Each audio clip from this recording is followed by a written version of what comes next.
da da da da da di da da da ma ya ya ya la la da da di da da da da di da da da ma ya ya ya la la ya la la la di da da da la di da ya ya la la di da da la di da da da di da la la.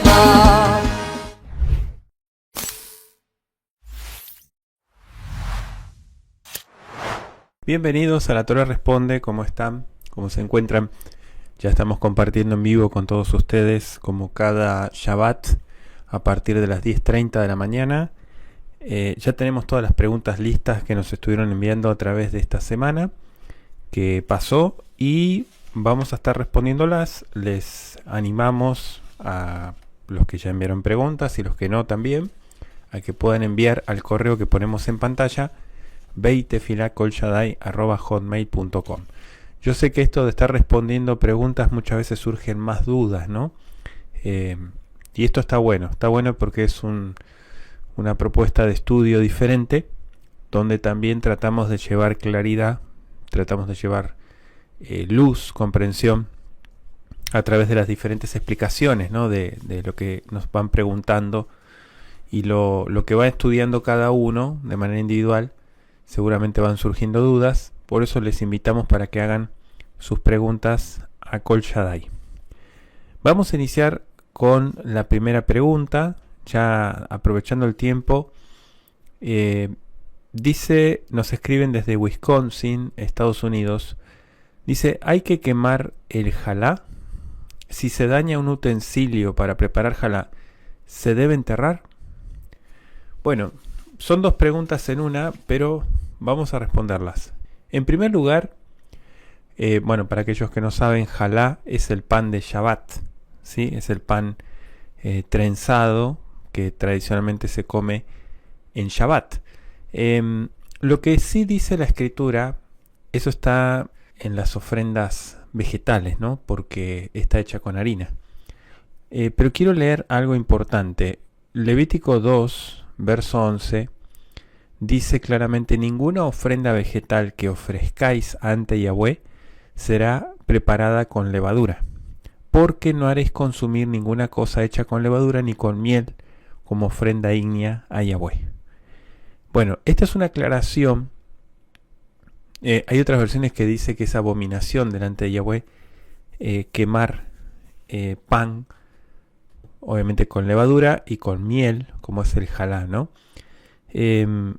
Esto es una ley judía, ley entre comillas, ¿no? Es una takaná, digamos, una imposición rabínica, donde ellos interpretan de que hay que, de manera talmúdica, ¿no? Hay que separar el jalá y quemar una parte, porque ellos argumentan que antiguamente se llevaba esta ofrenda y la comían los Kohanim, pero como no hay templo, no hay servicio, no hay levitas, entonces se tiene que quemar. Bueno, ¿quién les dijo que tienen que quemar pan con levadura?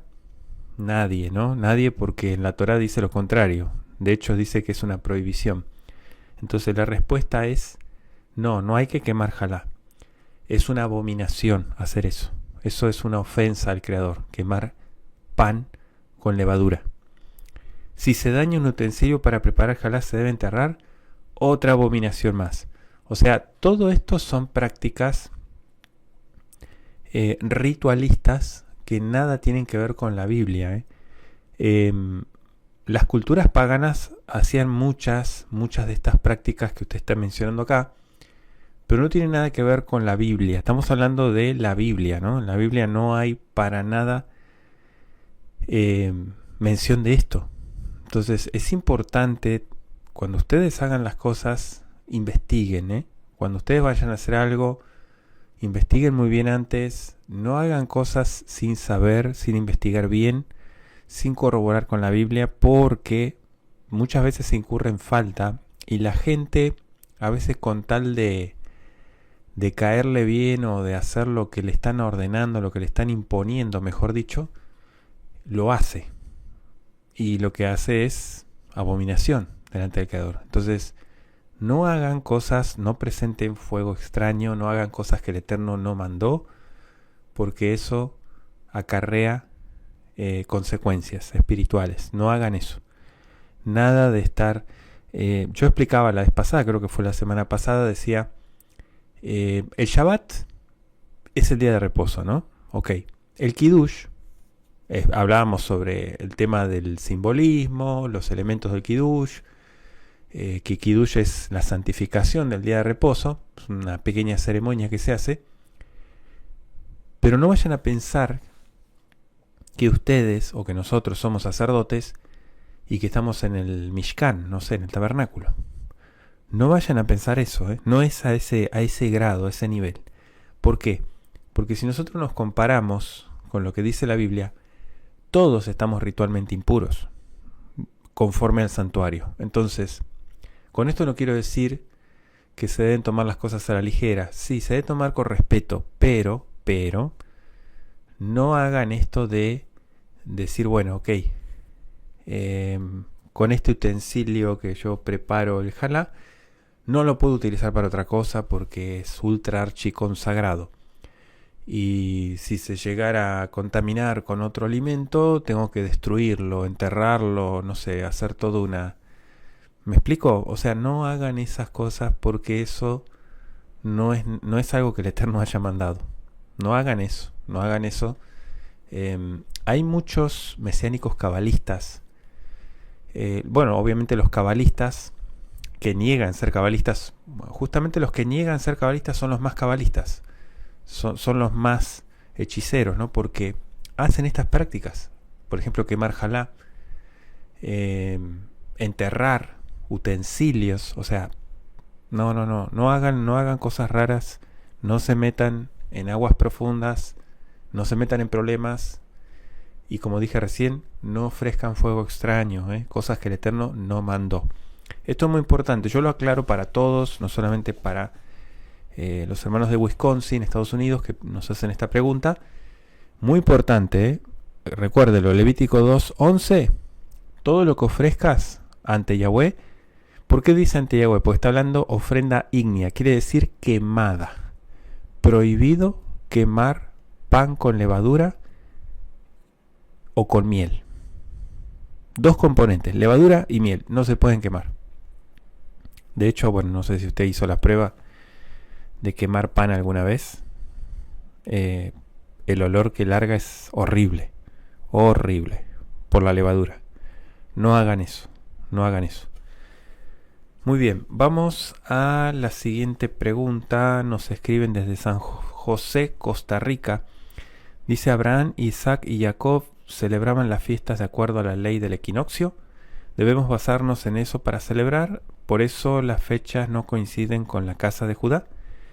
Bueno, vamos a ir respondiendo cada pregunta. La primera pregunta es falso.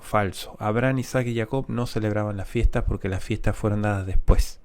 Así que acá no, esto ya es falso, ¿no? Las fiestas fueron oficializadas mucho tiempo después de los patriarcas. Hablando de Abraham, Isaac y Jacob. Ellos no celebraban las fiestas, ¿sí? Entonces, esto es muy importante. Punto número 1. El equinoccio, bueno, para aquellos que no saben, es los 2 equinoccios del año, ¿no? Cada 6 meses está el equinoccio de primavera y el equinoccio de otoño. Bueno, cuando dice debemos basarnos en eso para celebrar, la respuesta es no. ¿Por qué? Porque miren, los tiempos son tiempos establecidos. Yo sé que va a decir, bueno, pero es que dice las fiestas de primavera, ¿no? Y para mí la primavera, si vivo en Buenos Aires, Argentina, para mí la primavera es en septiembre, octubre, ¿no? Entonces, sin embargo, en el hemisferio norte, estamos hablando de abril, marzo, abril, mayo, ¿no? Ahí es la primavera. Bueno, en Israel está en el hemisferio norte. Entonces, todos los países que están en el hemisferio norte, sí, obviamente va a coincidir. Pero los que están en el hemisferio, estoy hablando del Ecuador para abajo, hemisferio sur, obviamente está invertido, ¿no? Cuando, por ejemplo, acá en México, cuando acá es invierno, en Sudamérica es verano. Y viceversa. Cuando allá es invierno, acá es verano. O sea, cuando allá es otoño, acá es primavera, cuando acá es primavera, allá es otoño. Eso es así como sucede. Entonces, no es que tienen ustedes que decir, no, lo que pasa es que la Biblia dice la fiesta de primavera. Bueno, los que viven en el Galut, vivimos, me incluyo, los que vivimos en el Galut, es decir, fuera de la tierra de Israel, tenemos que acomodarnos de acuerdo al lugar donde estamos viviendo. No podemos pretender vivir como si estuviéramos en Israel. No. Aunque estén en el mismo hemisferio. Hago la aclaración. Entonces, la segunda respuesta, ¿debemos basarnos en eso para celebrar? No. Y pregunta, ¿por eso las fechas no coinciden con la casa de Judá? No, tampoco tiene nada que ver con eso. Lo de que las fechas no coinciden con la casa de Judá, eso es una tontería de la gente que anda con otros calendarios y con otras ideas raras, cosas raras, que dicen el calendario judío está mal, es rabínico, no hay que guardarlo, no hay que observarlo, lo cual es falso esa argumentación. ¿Por qué? Porque es el único calendario vigente, real, palpable, que ha sobrevivido y que obviamente, yo decía la semana pasada, ha querido ser exterminado en muchas oportunidades. Sin embargo, es el único que marca las fechas tal cual, ¿sí?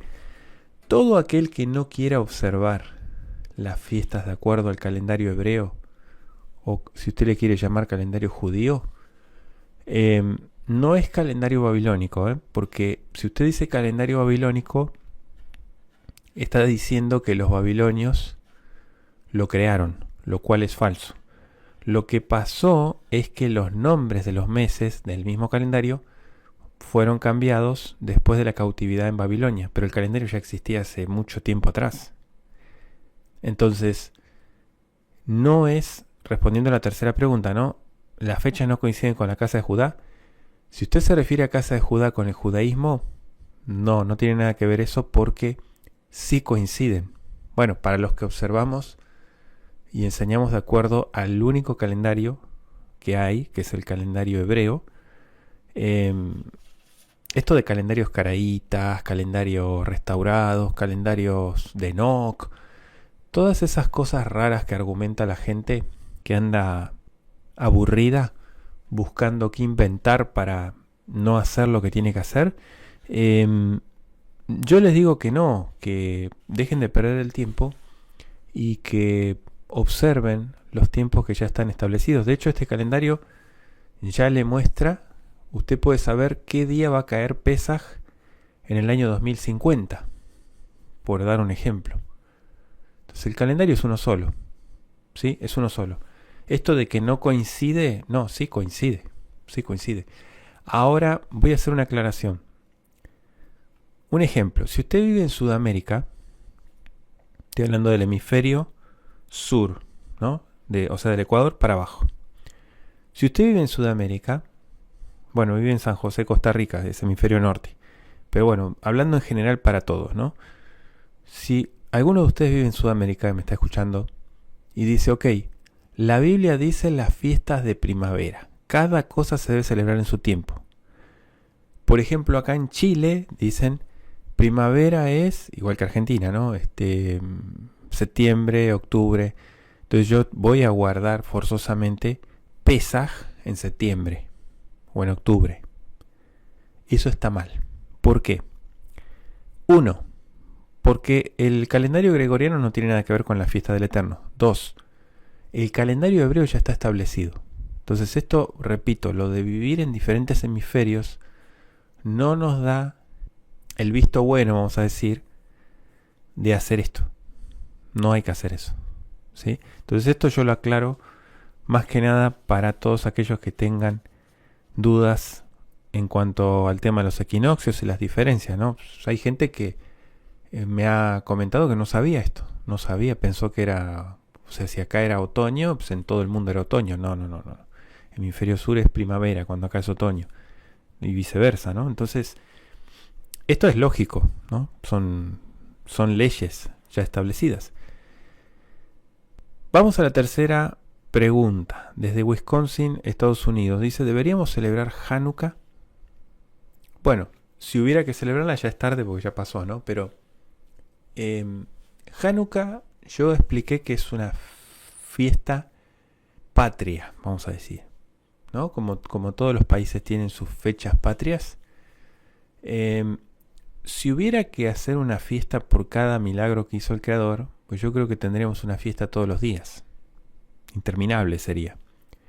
Yo entiendo la observancia de Hanukkah, la conmemoración y la celebración que se hace, lo puedo entender, qué es lo que se conmemora y cómo se observa, pero en mi caso yo no comparto la observancia de esa festividad.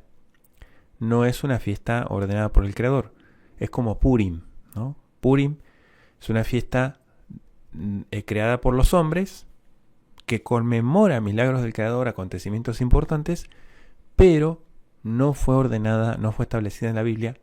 O sea, no es una fiesta bíblica, vamos a decir. Es una fiesta nacional, es una fiesta del pueblo hebreo, del pueblo de Israel. ¿Sí? La respuesta es no. Pasamos a la siguiente pregunta. Desde Pensilvania, Estados Unidos, dice: ¿qué pasa con los que nunca han escuchado de la Torá en el pasado? ¿Tendrán otra oportunidad según la Biblia?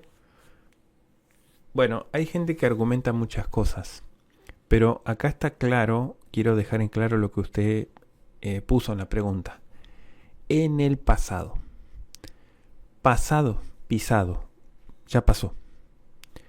Si usted me dice en el presente o en el futuro, hay diferentes situaciones, ¿no? Vamos a aclarar lo siguiente. La gente que no ha escuchado de la Torá en el pasado se perdió una enorme oportunidad, ¿sí? Esa gente está separada, condenada, separada del Creador. ¿Tendrán otra oportunidad según la Biblia? La respuesta es no. No, la Biblia no habla de otra oportunidad. Lo que sí habla la Biblia, hago un paréntesis, en la época del milenio, tiempo futuro, cuando reine el Mashiach por 1000 años, se dice que en la tierra no va a existir el mal. Tierra, física, acá, plano físico. No va a existir el mal. Y mucha gente tendrá la oportunidad, pero estamos hablando de futuro, no de pasado como usted dice acá. O sea que la gente que no escuchó no tendrá otra oportunidad.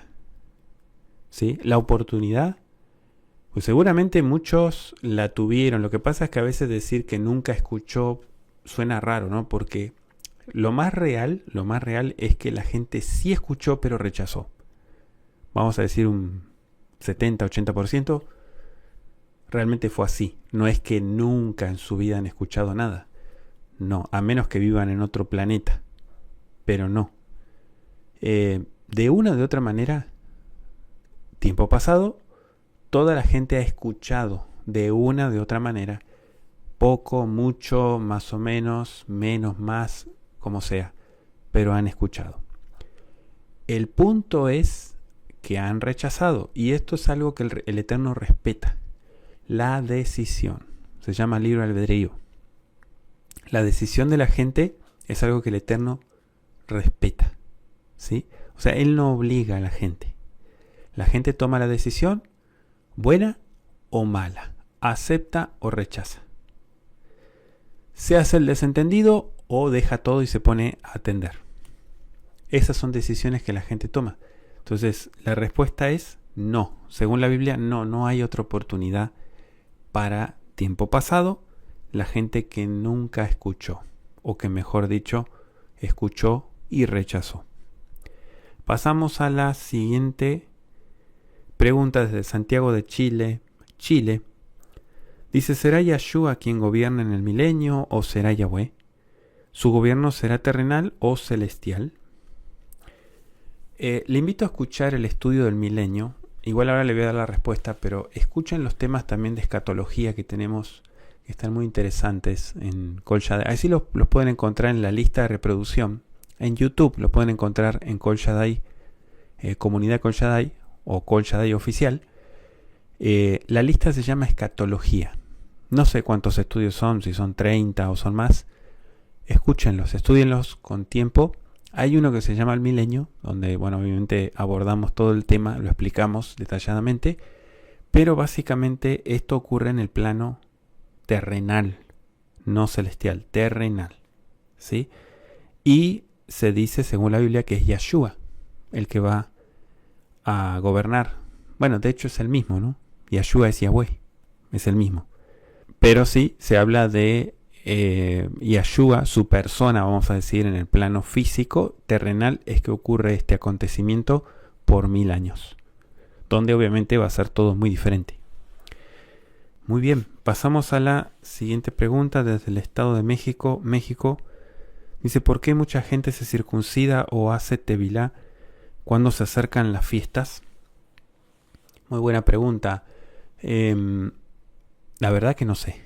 No sé por qué hacen eso. O sea, digo no sé en el sentido de que está mal. ¿Por qué está mal? Porque si usted se pone a analizarlo, la circuncisión no tiene nada que ver con las fiestas. Y la tevilá tampoco. Entonces, ¿por qué la gente cuando llegan las fiestas es como que empieza a correr y a querer arreglar su vida con el Creador cuando quiere celebrar una fiesta? Qué hipocresía, ¿no? ¿Por qué hipocresía? Y lo que pasa es que tuviste el tiempo durante todo el año. ¿Por qué lo vas a hacer hasta ahora? Si lo pudiste haber hecho mucho tiempo atrás. O sea, ¿por qué esperar hasta una fiesta para hacer eso? A eso le llamo hipocresía. O sea, tu interés no es ponerte a cuentas con el Creador. Tu interés es guardar una fiesta. Por eso ahí se está errando, ¿no? El propósito. La circuncisión, lo que pasa es que, claro, por ahí salen muchos diciendo, obviamente, los incircuncisos no podrán comer de Pesaj. Y esto es cierto, lo dice la Biblia. Pero ¿por qué esperar hasta la víspera de Pesaj para circuncidarse? Digo víspera por decir un mes antes, ¿no? ¿Por qué esperar hasta Pesaj para circuncidarse? ¿Por qué no hacerlo cuando la gente se convierte de todo corazón? Que eso se llama circuncisión del corazón. Cuando la gente se convierte, se circuncida en automático. ¿Por qué? Porque entendió el precepto. O sea, no necesita que venga una fiesta y le diga, mira que si no te circuncidas no celebras. No, no necesita una fiesta para que le diga eso. Él lo hace, guarde o no guarde fiesta. Es muy diferente el concepto que estoy manejando al que realmente mucha gente maneja. 2. La tevilá. ¿Qué significa la tevilá? La tevilá es el paso fundamental de la fe. Bueno, la circuncisión también, ¿no? Dice Romanos 4 que es la señal de la fe, pero la tevilá es todo. Es el nuevo nacimiento. Es morir y resucitar juntamente con Yahshua.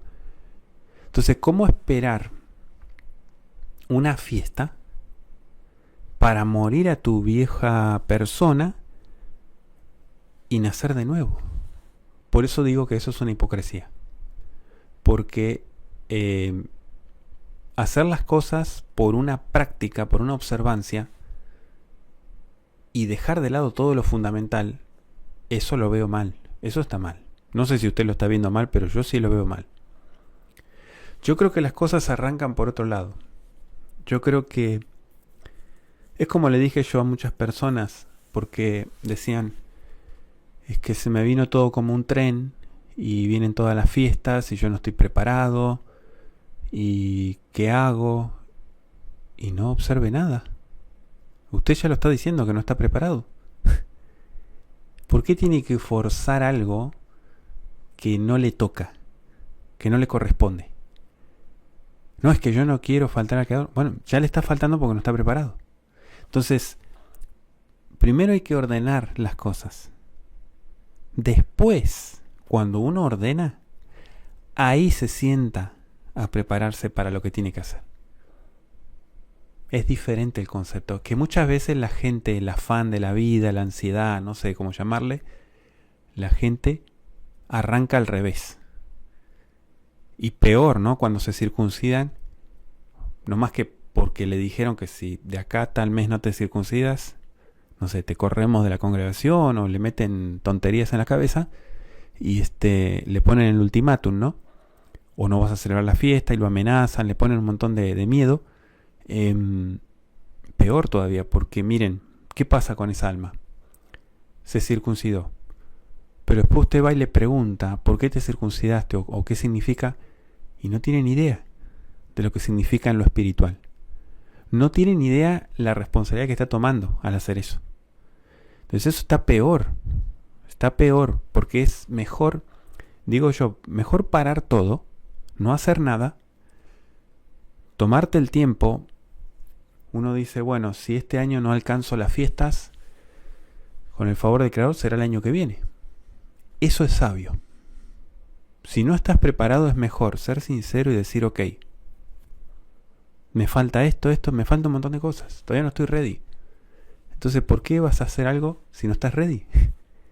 No, es que ¿qué van a decir? Ah, bueno, pero entonces estás más pendiente de lo que diga la gente de que lo que el Creador dice en su palabra. Entonces, no te tiene por qué interesar lo que digan los demás o lo que hagan los demás cuando tu vida está mal o no está preparada. Muy importante esto, ¿eh? Yo aclaro esta pregunta porque dice, bueno, esto es una observación que se hace, ¿no? De por qué mucha gente se circuncida o hace tevilá cuando se acercan las fiestas. Esto está mal. No debería ser así. La respuesta correcta es, la gente hace tevilá cuando conoce a Mashiach.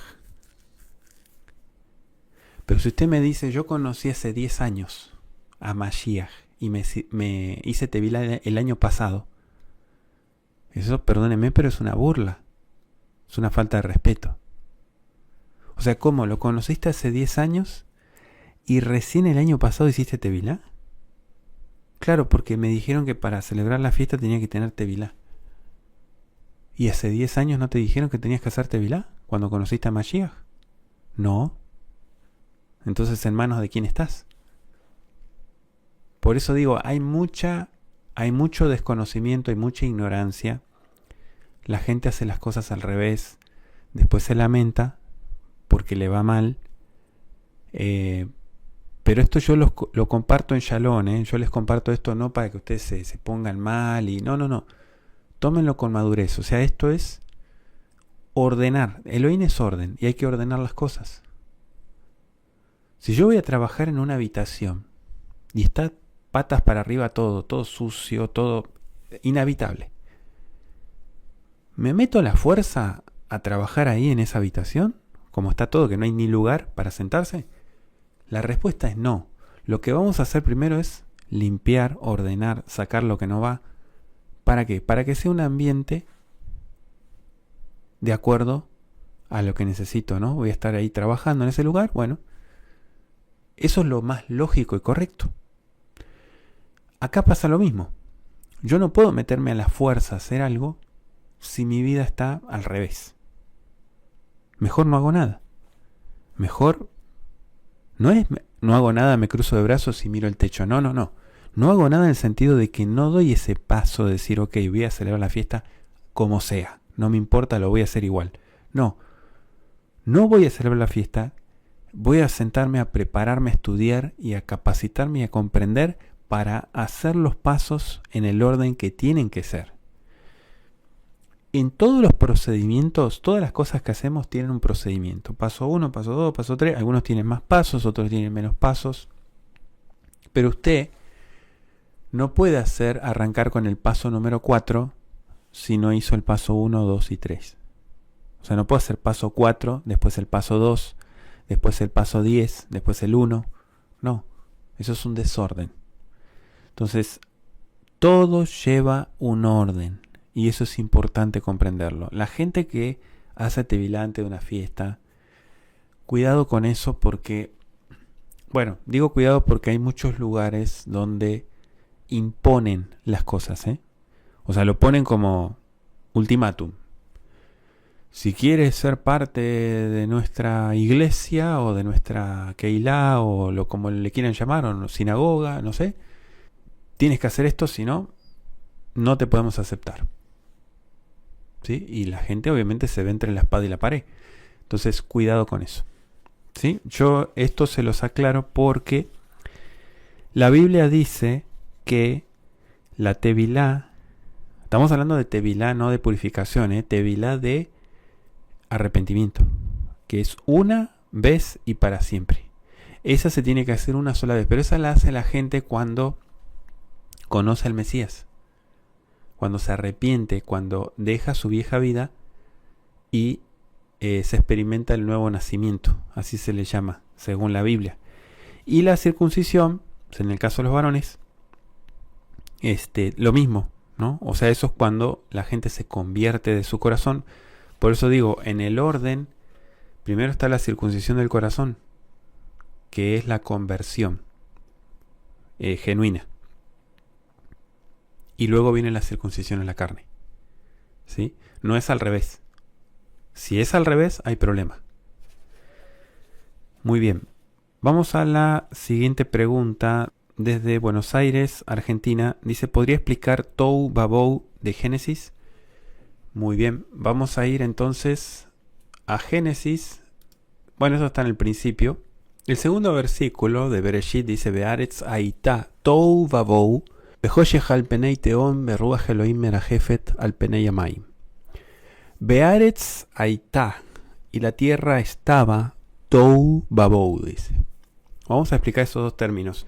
Normalmente en las versiones tradicionales le ponen vacía y desordenada. Pero bueno, si ustedes escucharon el estudio sistemático que di ya hace muchos años de Bereshit, Génesis, lo que explicábamos ahí en la terminología que decidió utilizar Moshe, el escritor de Génesis, Tohu significa hueco y Vou significa caos.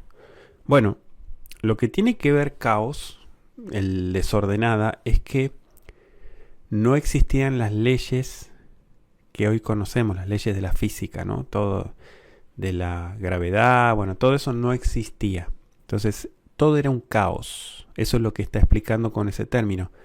Tohu tiene que ver con hueco, porque según se entiende el texto antiguo hebreo, la Tierra era el planeta Tierra era mucho más pequeño que lo que es hoy en día, porque no estaban todas las capas de la Tierra que existen. O sea, ustedes saben que el centro del planeta es fuego, el núcleo. Bueno, prácticamente el núcleo estaba expuesto, era una bola de fuego. O sea, no había agua, no había nada. Entonces, imagínense un planeta así, donde eran puros gases, ríos de lava, el magma expuesto, o sea, era inhabitable. Entonces tampoco habían leyes, o sea, no había atmósfera, no había nada. Todo ese orden viene después, cuando se habla de las aguas que están arriba, las aguas que están abajo, la separación, la vegetación, bueno, todo eso que viene después es lo que le da el orden, que ya después se convierte en un planeta habitable, vamos a decir. Pero acá estos dos términos son muy profundos porque está hablando del vacío, ¿no? O sea, se dice también que el planeta tiene unas grietas, unos abismos enormes. Ahí, por ejemplo, la segunda parte dice Behoshech al penei teom, y las tinieblas, o sea, la oscuridad, en la faz del abismo. El teom era el vacío, el abismo. O sea, esto eran grietas gigantescas. Bueno, de hecho todavía hay algunas que están en el planeta. Algunas le llaman la puerta al infierno, ¿no? No sé si es en Guatemala o en uno de estos países de Centroamérica, que hay una fosa enorme, enorme. Hay una que está en Siberia, pero hay una que está en Centroamérica que es gigantesca y da miedo, porque uno tira algo ahí y no termina de caer más. No sé la profundidad que tenga eso, pero es impresionante.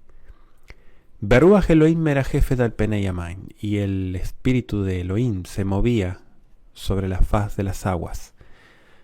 Muy importante, ¿no? El Tohu Vabou es un término que, bueno, lo decidieron en las traducciones ponerle vacío y desordenada, pero tiene que ver con caos, falta de leyes, no había un orden establecido, y hueca porque la tierra, además de ser más pequeña, tenía estas grietas enormes, estos abismos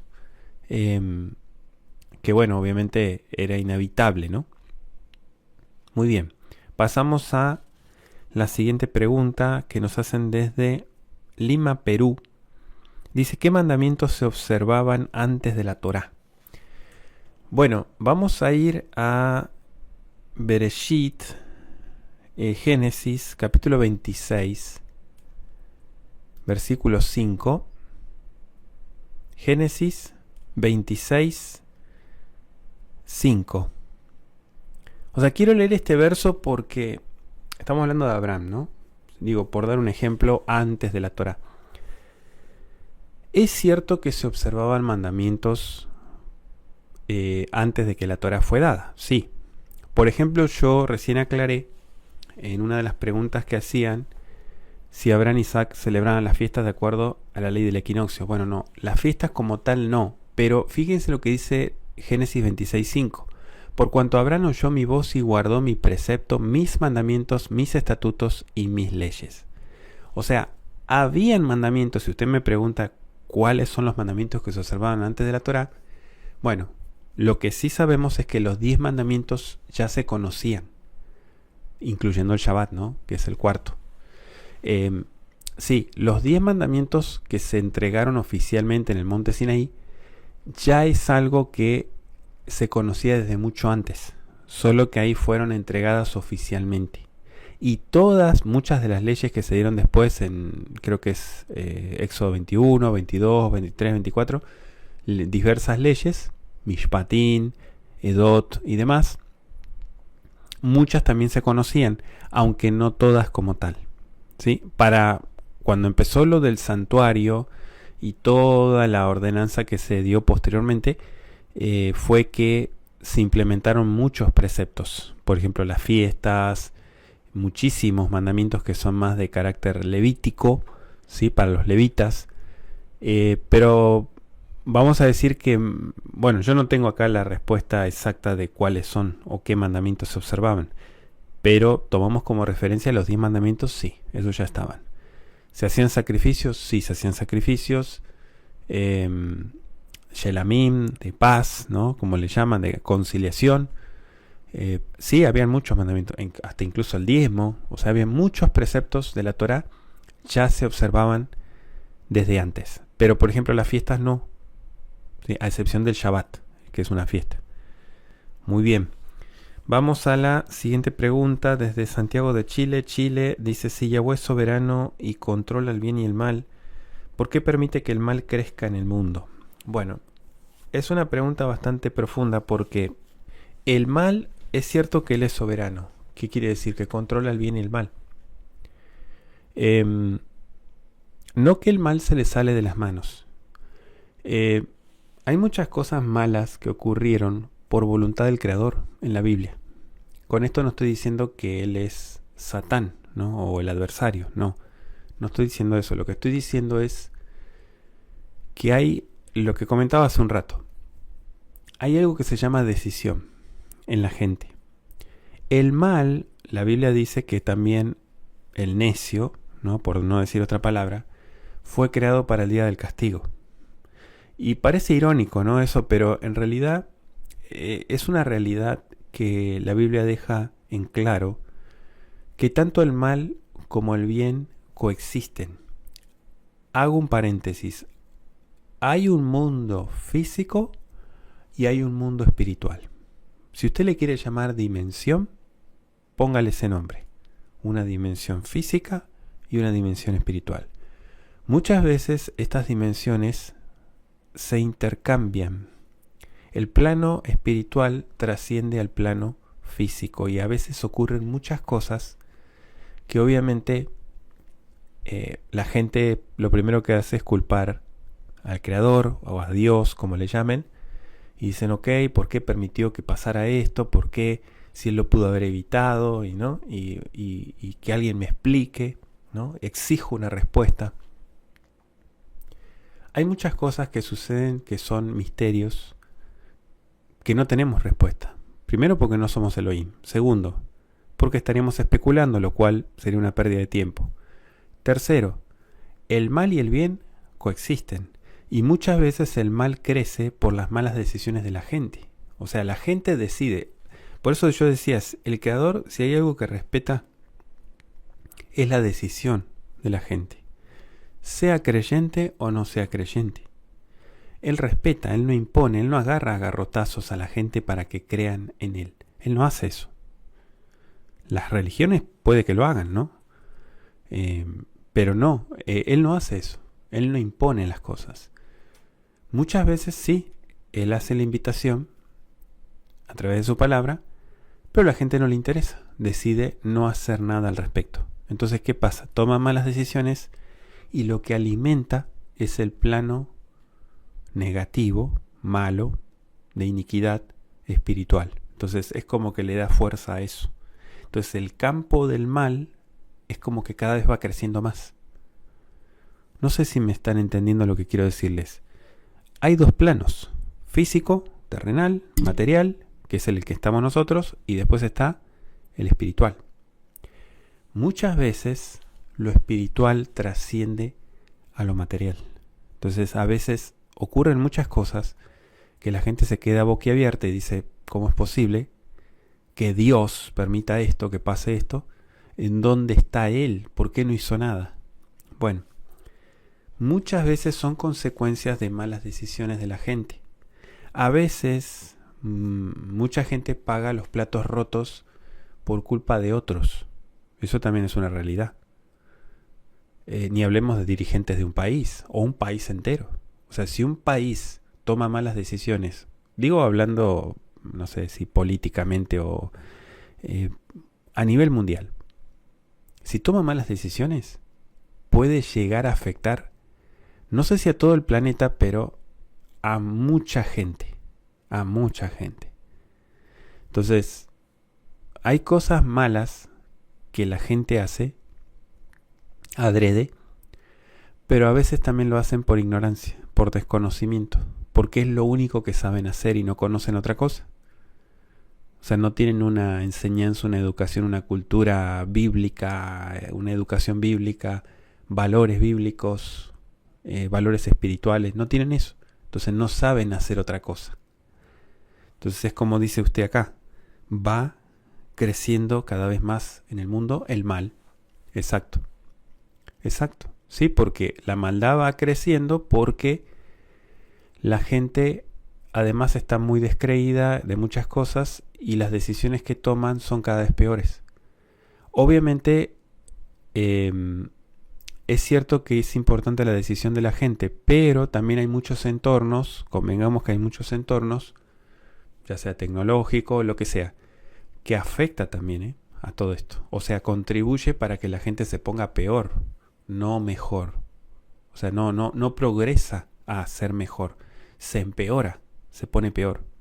Entonces hay cosas que te pueden ayudar y hay cosas que te pueden hundir.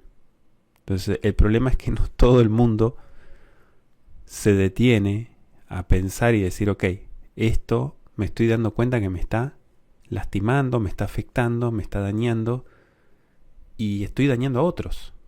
Entonces voy a parar. No, hay gente que no le importa. ¿Por qué? Por el egoísmo, por lo que sea. Pero no le importa el prójimo. Entonces es una cadena de cosas. Por eso es lo que pasa acá, lo que usted pregunta, ¿no? Él es soberano, controla el bien y el mal. Y digo el mal también porque acuérdese el relato bíblico, ¿no? Que dijo, amaban la mentira, le gustaba que los profetas, los falsos profetas les mientan y les mandó un demonio de mentira para que se ahoguen en la mentira. ¿Quieren creer en la mentira? Ahí les va la mentira, dijo el creador, y les mandó un demonio de mentira. Y creyeron en la mentira y se perdieron. Entonces, uno ve esas cosas y dice, ok, eso es jugar con fuego, ¿no? Exacto, y es lo que no hay que hacer. Pasamos a la siguiente pregunta. Dice, desde San José, Costa Rica, ¿puede explicar Ezequiel 1, verso 6 en adelante y Ezequiel 10? ¿Se refiere a demonios? Vamos a buscarlo. Bueno, primero voy a leer Ezequiel 1, desde el verso 6 en adelante. Dice, cada uno tenía 4 caras y cada uno de ellos tenía 4 alas. Sus piernas eran rectas y sus pies como pezuñas de novillo, y centelleaban a la manera de la refulgencia del bronce, incandescente. Por debajo de sus alas tenía brazos humanos a los 4 lados, y los 4 tenían sus caras y sus alas. Las alas se tocaban la una con la otra, no se volvían al caminar, sino que cada uno caminaba según la orientación de su rostro. El aspecto de sus rostros era como el rostro de hombre, pero los 4 tenían también cara de león a la derecha, los 4 tenían cara de buey a la izquierda, y los 4 tenían también cara de águila. Así eran sus caras. Sus alas estaban desplegadas hacia arriba, cada uno tenía 2 alas que se tocaban y otras 2 que cubrían sus cuerpos. Cada uno caminaba según la orientación de su rostro, iban a donde quiera el espíritu los movía, y el caminar no se volvían. Bueno, esto sigue, ¿no? Lo que está hablando acá no son demonios para nada. Estos son seres excelsos, ¿no? Son seres espirituales del trono de Yahweh. O sea, no son demonios para nada. Incluso ahí usted menciona el capítulo 10. Estos seres espirituales no son ángeles como tal, ¿no? Porque muchas veces la gente dice, son todos ángeles. No son ángeles. Hay jerarquías. Están los querubines, serafines, ¿sí? Son los diferentes seres que están divididos en, igual que arcángeles, ¿no? Dice el capítulo 10, entonces miré, y aquí encima del firmamento que había sobre la cabeza de los querubines, aparecía como una piedra de zafiro que tenía la semejanza de un trono. Y él habló al varón vestido de lino blanco y le dijo, entra en medio de las ruedas, por debajo de los querubines, y llena tus manos de ascuas de fuego de entre los querubines, y espárcelos sobre la ciudad. Y él entró delante de mi vista. Y al entrar este varón, los querubines estaban de pie a la derecha de la casa, y la nube llenaba el atrio interior. Bueno, después dice la gloria de Yahweh, ¿no? Ahí está hablando que son querubines. Hay serafines también, que se aparecen también en la visión de Isaías. No, son seres espirituales muy poderosos, ¿sí? No son simplemente ángeles, son seres que yo creo que si los viéramos físicamente nos desmayamos, ¿no? Porque ver un ser como lo describe acá, lleno de ojos, lo que para nosotros es un monstruo, vamos a decir, algo horrible, para el Eterno es precioso. Acuérdense que el Eterno no es semejanza de hombre, ¿eh? Él no es un hombre, Él es un ser espiritual. Entonces, olvídense esa idea católica de que Dios tiene la figura de un hombre. No es así, no es así. O sea, la Shejinah se reveló a nosotros a través de un hombre, Yahshua, para que nosotros le pudiéramos ver. Pero no se materializó, pero no quiere decir que Él sea un hombre como tal, ¿sí? O sea, Elohim, acuérdense que es espíritu, y los seres que están en el trono de Yahweh son espirituales, son seres espirituales, y no son de apariencia de hombre, de humano. Eso lo aclaramos. Muy bien. Entonces, no son demonios, no se refiere a demonios, son seres, son querubines, serafines, son diferentes tipos de seres con muchas alas, con diferentes rostros, que por permiso del Eterno se les revelaron en visión a estos profetas. Muy bien, pasamos a la siguiente pregunta. Desde Florida, Estados Unidos, dice: en la dieta kosher se prohíbe mezclar carne y leche. ¿Cómo se explica que Abraham dio a comer a sus invitados mantequilla, leche y becerro según Génesis 18:8? Bueno, vamos a aclarar lo siguiente. La dieta kosher, para aquellos que no saben, el kashrut son leyes rabínicas en cuanto a la alimentación. Hay muchas que son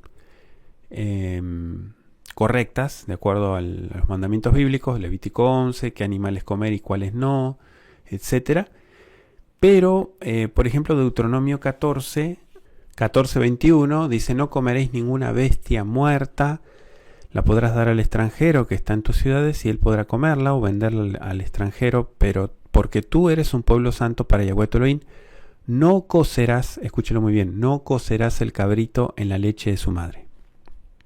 Esta es una práctica cananea de la fertilidad donde en una olla enorme, en la leche de la madre literal, cocían la cría.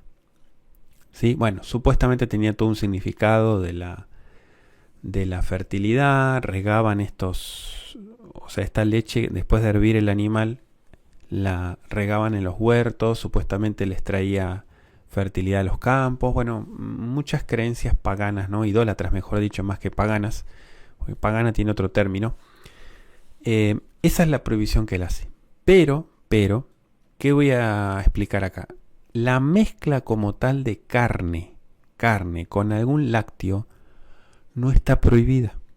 No está prohibida. Lo que sí está prohibido, según la Biblia, es esta práctica idólatra, pagana, o sea, cananea, mejor dicho, de cocer un animal, o sea, cocer la carne con leche. Eso sí está mal. Eso sí es lo que está prohibido. Pero, por ejemplo, usted dice, bueno, yo me como, no sé, un hamburger, ¿no? Una hamburguesa que tiene carne y tiene queso. Eso está mal. Sí, para el judío ortodoxo está mal porque ellos interpretaron que ni siquiera tienen que tener contacto. Pero eso es una interpretación de ellos. Hay muchas cosas que se les fue por las ramas, las interpretaciones que metieron, incluso al punto de tener 2 cocinas, 2 estufas, o sea, dos refrigeradores, uno para lácteos y uno para cárnicos. O sea, eso es una exageración. Los utensilios, no mezclar nada. No, imagínense, es un dolor de cabeza eso.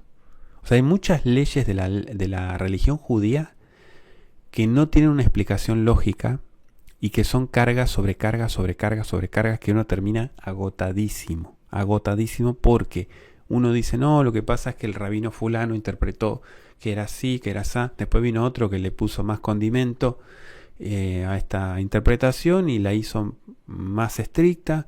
Entonces llegaron a tal punto, es como el tema de la pronunciación del nombre. En ningún lado de la Biblia dice que no se debe pronunciar el nombre. Lo que dice es que no hay que jurar, elevar el nombre de él en vano. ¿Sí? Eso está prohibido, pero pronunciar no, si los salmos dicen que le demos gloria a su nombre. Entonces ellos interpretaron de que no hay que para nada pronunciar. Con el tema de la leche y la carne pasa lo mismo.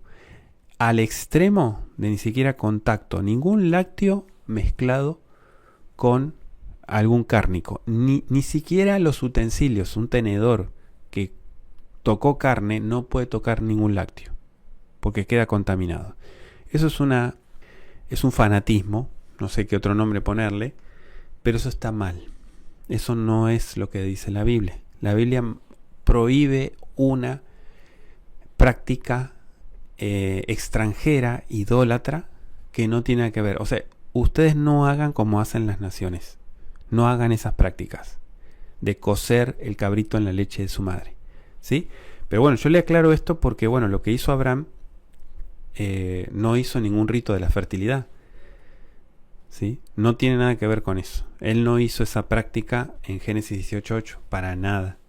Entonces, es muy diferente la dieta kosher o la ley del kashrut que se maneja en el judaísmo ortodoxo con la observancia o la práctica que dio de comer cuajada, dicen algunas versiones, ¿no? Dio lácteos y dio carne. No tiene nada que ver. ¿Sí? Espero haber aclarado la pregunta. Pasamos a la siguiente pregunta desde Tennessee, Estados Unidos. Dice, ¿qué nos está enseñando Marcos 14, versos 51 y 52? En cuanto al tiempo, Kefas se está calentando porque hacía frío versus el joven estaba durmiendo sin su cobertura. Vamos a leerlo.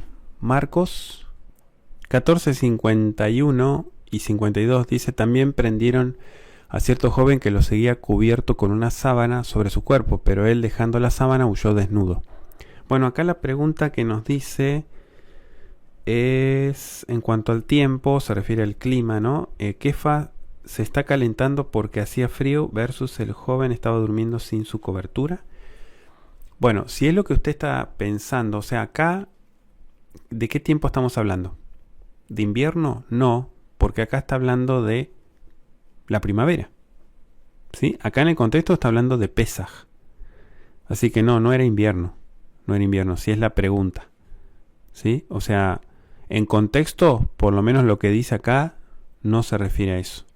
sea, de que hacía mucho frío y que este joven estaba solo envuelto con una sábana. No. Sí estaba envuelto con una sábana, lo que dice ahí tal cual, pero no dice acá que era invierno. No, para nada. En todo caso, hago una aclaración. Los climas desérticos, los países que tienen climas desérticos, en la noche refresca muchísimo, pero en el día hace un calor tremendo. ¿Sí? Entonces, hagamos también esa aclaración, porque no es que acá está hablando del invierno como tal. O sea, que hacía frío de día y de noche. No. Muy bien, vamos a la siguiente pregunta. Dice, según Apocalipsis 18:4, se nos manda a salir de Babilonia. ¿Es Babilonia una nación, una religión, una manera de vivir? Desde Florida, Estados Unidos. Bueno, sí, vamos a leerlo primero, por favor. Vamos a ir a Apocalipsis 18, versículo 4. Dice, y oí otra voz procedente del cielo que decía, salid de ella, pueblo mío, para que no seáis partícipes de sus pecados ni recibáis parte de sus plagas. ¿Sí? Hablando de 18:4. Bueno, esto sí es algo simbólico, ¿no? Ahí dice el verso 5, dice, porque sus pecados han sido apilados hasta el cielo y Elohim se ha acordado de sus maldades. En el contexto, dice el verso 3, porque todas las naciones han bebido del vino ponzoñoso de su fornicación, y los reyes de la tierra fornicaron con ella, y los mercaderes de la tierra se enriquecieron con el poder de su lujuria. Está usando muchos términos acá simbólicos para referirse a un sistema. Acá no es, la Gran Babilonia es un sistema, no es una religión, no es un país como tal, o sea, es un sistema que adopta el mundo, ¿sí? Babilonia es puesto en Apocalipsis como un símbolo de lo bajo, lo malo, lo vil, lo aborrecible, lo inmundo. Por eso dice el verso 2, se convirtió en morada de demonios y guarida de todo espíritu inmundo y encierro de toda ave inmunda y aborrecible. ¿Sí? Utiliza muchos términos despectivos de la Gran Babilonia, pero es un sistema como tal. Acá no está hablando de Babilonia porque Babilonia ya no existía en este entonces, ¿no? Entonces, lo que estamos hablando es de un sistema. Tampoco habla de una religión. Es un sistema como tal. Un sistema, como bien dijo usted acá, una manera de vivir. Exacto. Una manera de vivir que adopta el mundo a nivel mundial. Estoy hablando de todos los países que adoptan un sistema de vida impío. Muy bien. Vamos a la siguiente pregunta desde Managua, Nicaragua. Dice, según Marcos 14:24, ¿cuál es la diferencia entre pacto renovado y nuevo pacto? Vamos a leerlo. 14:24, y les dijo, esto es mi sangre del pacto, la cual es derramada por muchos. Bueno, vamos a hacer la siguiente aclaración. Acá dice, ¿cuál es la diferencia entre pacto renovado y nuevo pacto? No hay diferencia, es lo mismo. Son diferentes formas de decir lo mismo. Una renovación de pacto, ¿sí? Muchos por ahí dicen, bueno, lo que pasa es que nuevo pacto quiere decir borrón y cuenta nueva, algo totalmente nuevo. Pues en realidad lo correcto sería renovación de pacto, ¿sí? Porque el primer pacto no dejó de ser. O sea, no quedó abolido, no quedó a un lado, muerto, o sea, y sin utilidad.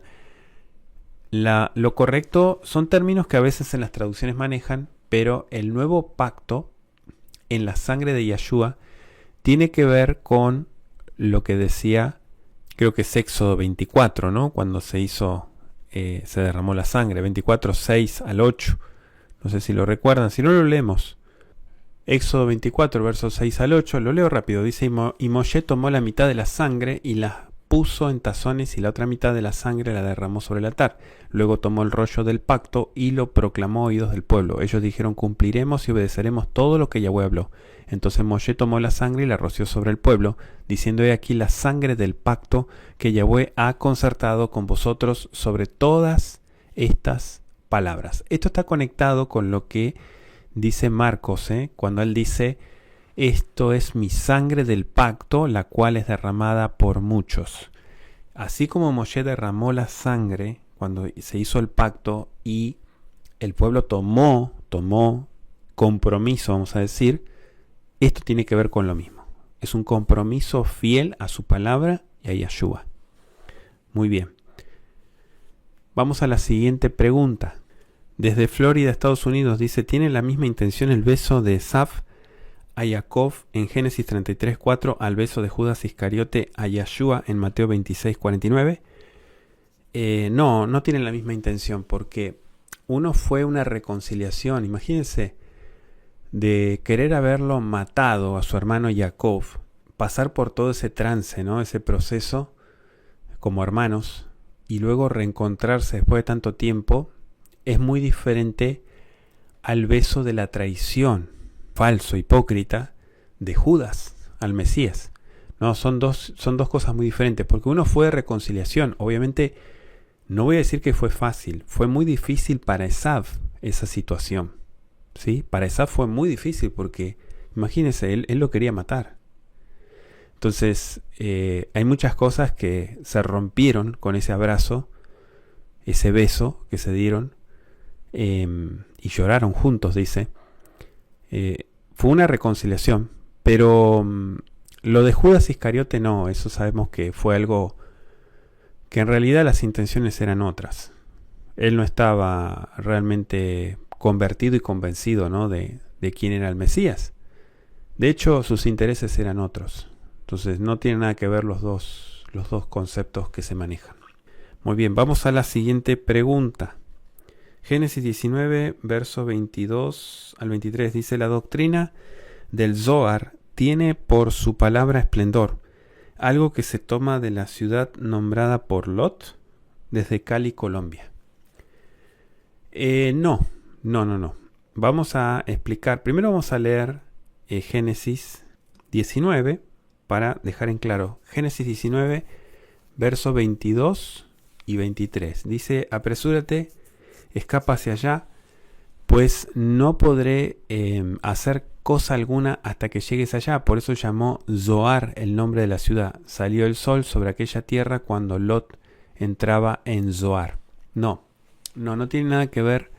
Son dos palabras diferentes. Se escuchan parecidas, pero no tiene nada que ver el Zohar, que es un libro, la Biblia de la Kabbalah, vamos a decir, con esta ciudad que fue apodada por Lot de esta manera. ¿Por qué no tiene nada que ver? Bueno, porque el Zohar fue, se le atribuye al rabino Shimon Bar Yochai, ¿no? El cabalista del siglo I, siglo II de esta era, que él crea este escrito, digamos, cabalista, ¿no? Místico, esotérico, llamado el Zohar. El Zohar es como una Biblia, digo en términos, es la enciclopedia, ¿no? Es fundamental en la Kabbalah. Es un libro místico. No tiene nada que ver con la Torá, aunque ellos dicen que, es 100% Torá, no es así. Y le llaman el esplendor porque justamente junto con el Sefer Yetzirah, ¿no? El libro de la creación, y hay muchas cosas que explican desde el punto de vista místico, ¿sí? No tiene nada que ver con esto, ¿no? Tal vez usted encontró este nombre y dijo, le recordó, ¿no? Pero no tiene nada que ver ni con Lot ni con esta ciudad, porque además estamos hablando de miles de años de diferencia, ¿sí? Eso fue creado después de la Biblia, el Zohar. Algunos dicen que fue Moisés de León fue el que realmente hizo el Zohar. Algunos se lo atribuyen a Shimon Bar Yochai, siglo II, pero otros dicen no, fue en el siglo XIII, en la Edad Media, que Moisés de León, este otro rabino, ¿no?, compuso el Zohar. Pero hay diferencias, ¿no? Lo cierto es que el misticismo judío sí ya se venía de los primeros siglos de esta era. Pasamos a la siguiente pregunta desde Florida, Estados Unidos. Dice, ¿es realmente el muro de los lamentos o Kotel restos del segundo templo? Sí, el Kotel Amaraví o el muro occidental, como se le conoce en hebreo, Kotel Amaraví es el nombre correcto, porque el muro de los lamentos es un término occidental católico. De hecho es una burla, ¿no? Porque ellos dicen, bueno, es un término que ya los romanos manejaban, por eso los católicos adoptaron el término el muro de los lamentos, porque dicen acá los judíos vienen a lamentarse, a llorar que no tienen su templo, y le apodaron el muro de los lamentos, ¿no? Los judíos van a adorar, a bendecir al Creador, a orar, no es que es el lamento, ¿no? Sí hay días establecidos para el lamento, pero no es... O sea, en realidad ese término que le pusieron fue más de burla. En el judaísmo se le conoce como Kotel HaMaraví, muro occidental. La respuesta es sí, es uno de los muros, bueno, de hecho es el Maraví, es el occidental, ¿no? No el oriental, el occidental. Ese playón que se ve muchas veces en las imágenes, fotos, videos, es uno de los costados de un atrio. Pero ese muro que ustedes ven, sí, es lo que dejó Tito Vespasiano. En sus escritos él puso y dejó una nota que dejaría solamente un paredón, un muro, para que los judíos nunca jamás en su vida se olviden de quién fue Tito Vespasiano, el gran emperador. ¿Sí? O sea, fue un desafío descarado que hizo a través de la historia, y para que nunca jamás se olviden de quién fue él y lo que hizo. Entonces, sí, destruyó todo, completamente todo. Solamente quedó ese muro occidental. Muy bien, vamos a la siguiente pregunta desde Virginia, Estados Unidos. Dice: Abraham, Isaac y sus siervos se fueron a vivir a Beersheba, separándose de Sara hasta después de su muerte, según Génesis 22, 19 al 20 y 23, verso 2. Vamos a leerlo. Génesis 22, versículos 19 y 20 dicen: Y regresó Abraham a sus mozos, luego se levantaron y fueron juntos hacia Beersheba, y habitó Abraham en Beersheba. Después de estas cosas ocurrió que se informó a Abraham, diciendo: He aquí que también Milca ha dado hijos a Nahor, tu hermano. Capítulo 23, versículo 2. Y murió Sara en Kiriat Arba, que es Hebrón, en tierra de Canaán. Y acudió Abraham para hacer duelo por Sara y llorar por ella.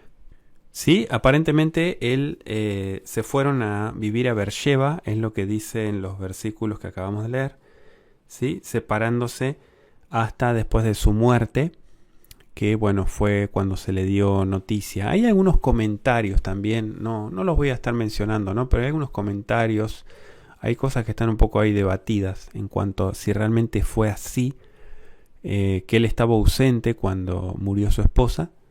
Y como dice acá, ¿no? El versículo 2, que muere en Kiriat Arba, en Hebrón, y acudió a Abraham. Ese acudió quiere decir como que se dio por enterado y fue hasta allá para hacer duelo por su esposa y llorarla.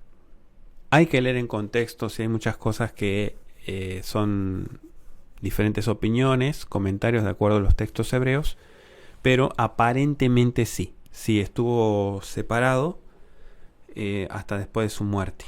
¿Sí? Se fueron a vivir a Beersheba.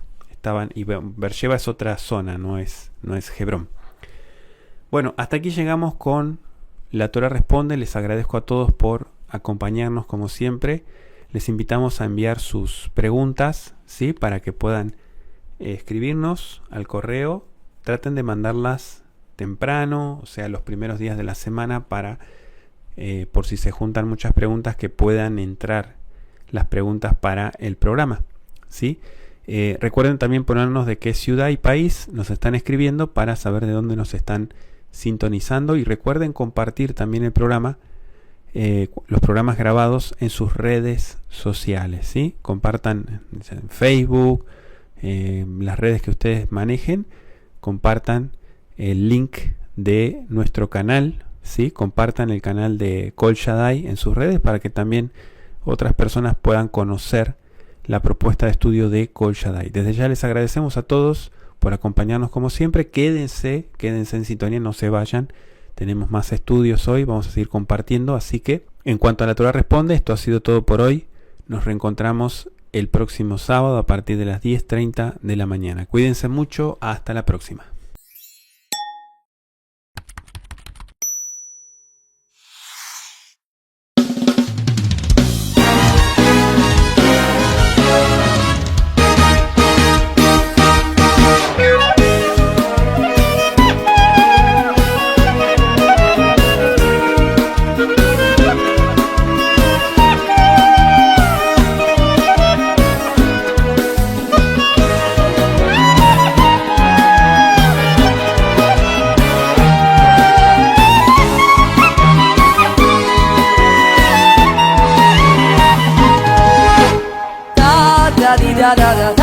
ra di da da da ma ya ya ya la la ta ra di da da da ta ra di da da da ma ya ya ya la la ya la li la ti da da da la la